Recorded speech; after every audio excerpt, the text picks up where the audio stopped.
Hello! Bienvenue sur encore une page!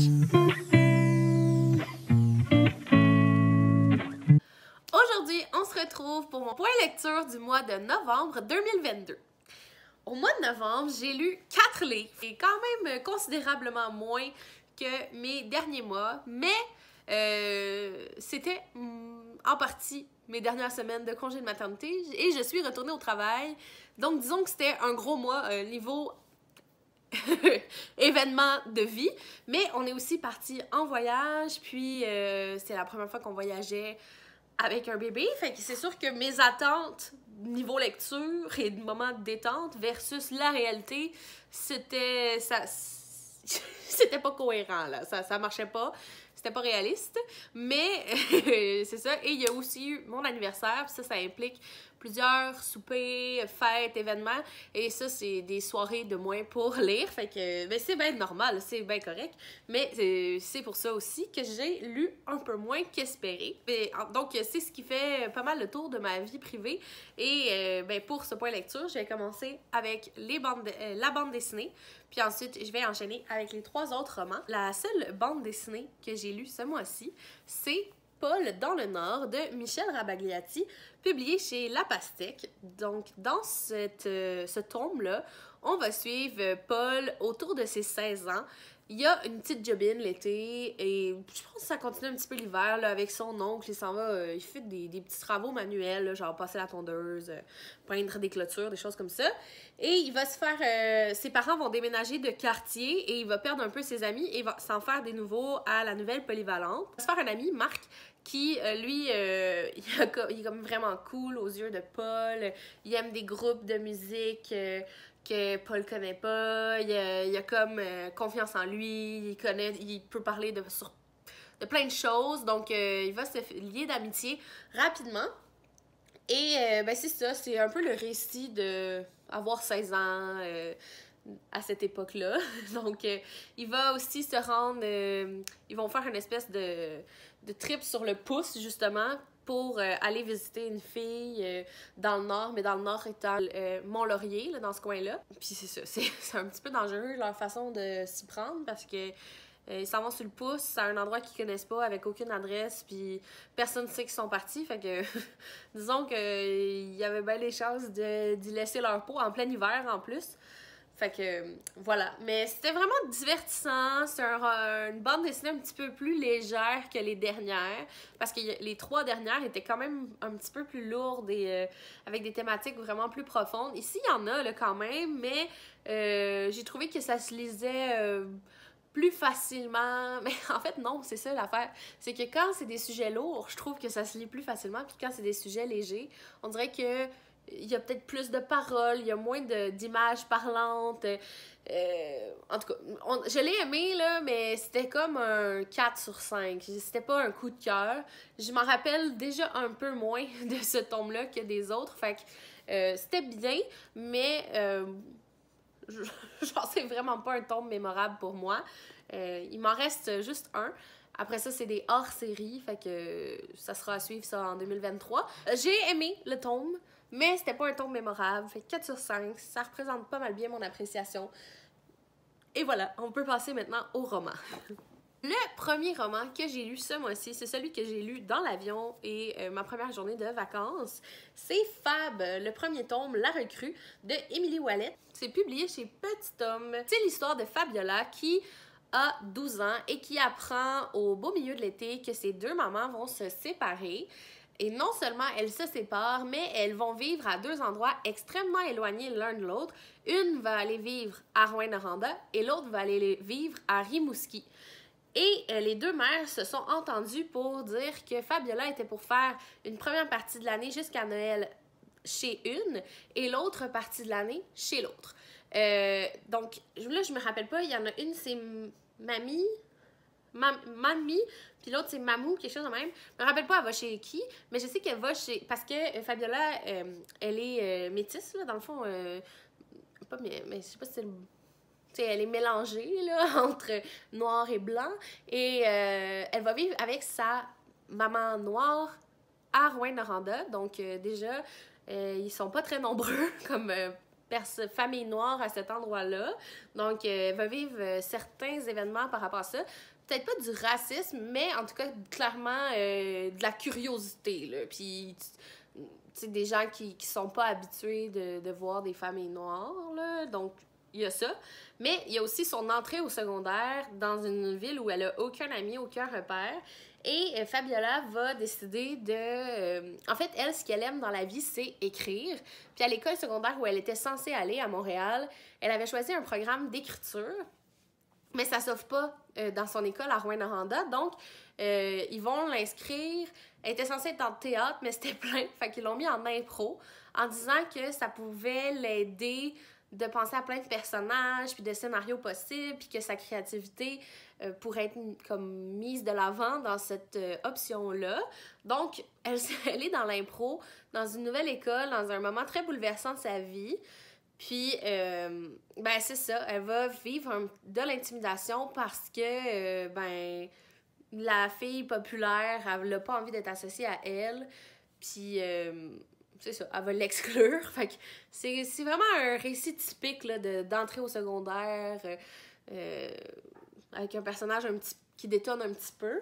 Mais c'est vraiment super. J'ai vraiment aimé ça. C'est sûr que c'est un roman jeunesse, fait que ça va vite, là. Chaque chapitre se termine par un ta-ta-ta, genre à suivre dans le prochain chapitre.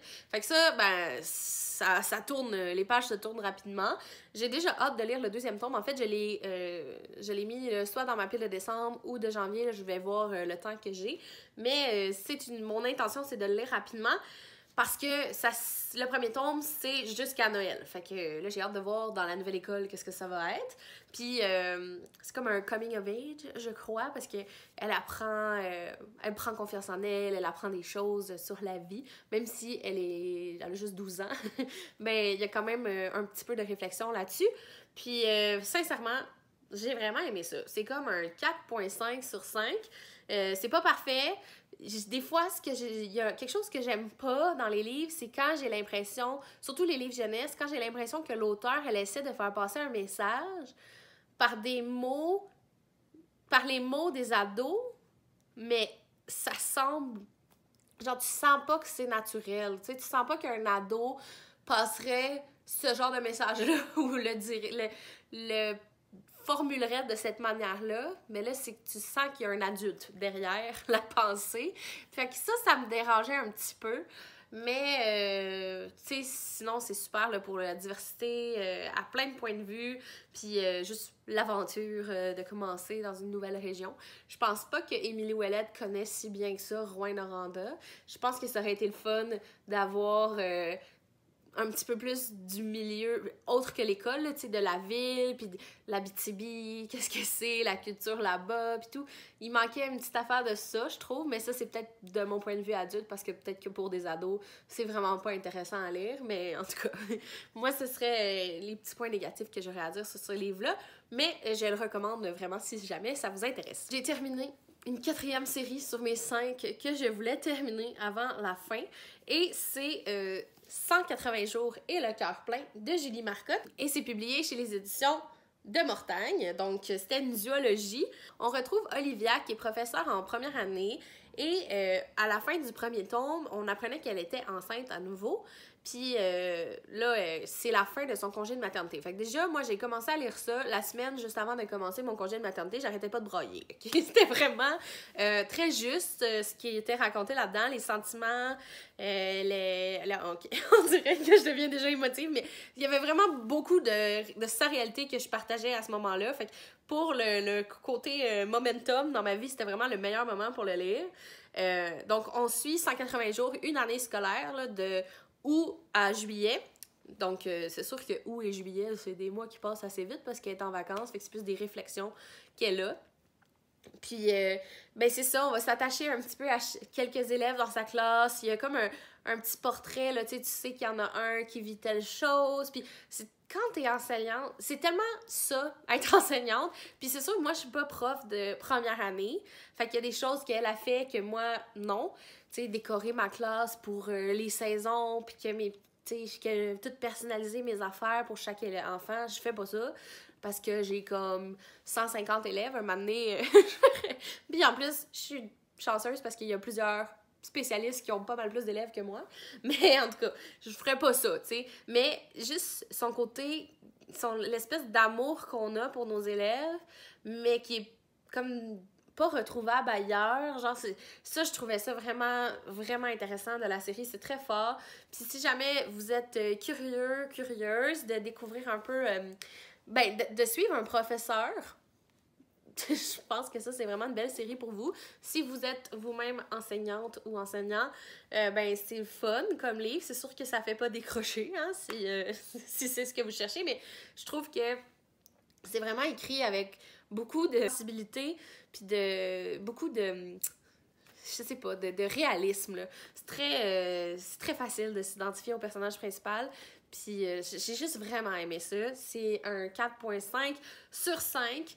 Ça se lit facilement, très bien, mais les chapitres sont parfois un peu longs. Ça, ce serait un truc que j'aime moins, là, tu sais, comme 40 pages et plus. Ça, c'est un peu long, parce que c'est comme un mois. Fait que, c'est ça, c'est un négatif, mais ça, c'est vraiment un page-turner, là. Ça se lit très rapidement. Fait que ça, c'est pour 180 jours et le cœur plein. Et ma dernière lecture, j'ai poursuivi une série. Je pense que c'était vraiment la thématique de ce mois-ci, les séries, hein. J'ai avancé 2 séries, terminé une, commencé une. Fait que c'est vraiment ça. Donc, c'est La mariée de corail, la deuxième enquête de Joaquin Morales, de Roxane Bouchard, publiée chez Libre Expression. Donc, on est toujours en Gaspésie. Le roman s'ouvre sur l'histoire d'une femme, Angèle Robert, c'est peut-être Angel Roberts là, qu'il faut dire, mais on est quand même en Gaspésie, fait que s'il y a une ambiguïté, là, est-ce que c'est plus anglophone ou francophone? Donc, elle, c'est une pêcheuse. Elle a un gros homardier, donc un bateau pour pêcher du homard. Puis, à chaque année, à chaque anniversaire de mariage avec son mari, elle remet sa robe de mariée, lui ses habits de mariée. Ils vont manger chez ses beaux-parents. Et ils dansent un peu, ils mangent et ils retournent chez eux. Puis c'est comme ça qu'ils célèbrent leur année de mariage. Mais le lendemain de cette date-là, elle est portée disparue et on va la retrouver quelques jours plus tard dans sa robe de mariée, complètement noyée et morte, là, c'est clair. Donc, c'est ça l'enquête. Puis, en même temps, il y a le fils de Joaquin Morales qui arrive en Gaspésie parce qu'il veut parler à son père. Dans le premier tome, nous étions le sel de la mer, je pense, ou nous sommes le sel de la mer. Joaquin Morales, il quittait sa femme blonde des 20 dernières années. C'était pas clair si leur relation était finie, mais c'était pas mal pour faire le point qu'ils s'en allaient puis qu'ils avaient pris un contrat aussi loin parce que les deux, il y avait plus ou moins d'amour entre eux. Puis là, dans le deuxième tome, son fils vient voir son père pour comme lui dire que hey, ma mère, maman est partie avec un autre gars, a déménagé, t'es au courant, nanana. Puis en même temps, il fuit un petit peu ses propres problèmes parce que son fils, il est dans la vingtaine. Là. Puis son fils va découvrir que Joaquin, lui aussi, il est comme en train de refaire un peu sa vie autrement. Fait que c'est un peu bizarre parce que c'est tous des ragots puis ils ont pas vraiment de conversation. Ça va quasiment jusqu'aux 3/4 du livre avant qu'ils se parlent puis qu'ils s'assoient puis OK, c'est quoi pourquoi t'es ici, tu sais? Fait que j'ai vraiment aimé ça. C'était vraiment plus intéressant que le premier tome. C'est juste un peu lent. C'est ça que je reprochais aussi au premier tome. Je trouve que c'est beaucoup de détails avant d'arriver à la conclusion. Puis la fin est un petit peu... OK, ça aurait pu être cette personne-là qui a fait le crime ou quelqu'un d'autre. Mais c'est ça, c'est intéressant d'aller voir tout le monde. C'est vraiment un roman d'ambiance. Fait que je suis contente, je l'ai lu en voyage, je l'ai terminé ici parce que, comme je disais, je pensais lire plus que ce que j'ai lu parce que j'avais un bébé à m'occuper. Mais c'est ça, c'était vraiment bien. Mais pour moi, c'était pas non plus un coup de cœur, c'est comme un 3.75, je dirais, sur 5. Mais je vais quand même lire la suite de la série. Pas tout de suite, par exemple. Je vais comme laisser plusieurs mois filer parce que c'est une ambiance qui est vraiment... c'est vraiment prenant comme roman. Genre, tu t'embarques là-dedans, puis là, après ça, il faut que t'en sortes. Puis là, je suis en train d'en sortir. Fait que j'ai envie de comme vivre d'autres aventures littéraires avant de replonger dans cette ambiance-là de la Gaspésie criminelle. Voilà. C'est ce qui conclut ce point lecture. J'espère que vous l'avez apprécié. Dites-moi dans les commentaires quelle était votre lecture coup de cœur du mois de novembre. Si vous aussi, le mois de novembre a rimé avec série, comme moi. C'était pas voulu, mais c'est ce qui est arrivé. J'espère que vous avez apprécié ma vidéo. Si c'est le cas, n'hésitez pas à la liker et à la commenter. Et sur ce, je vous souhaite du succès dans vos projets et dans votre vie et on se revoit très bientôt. Bye!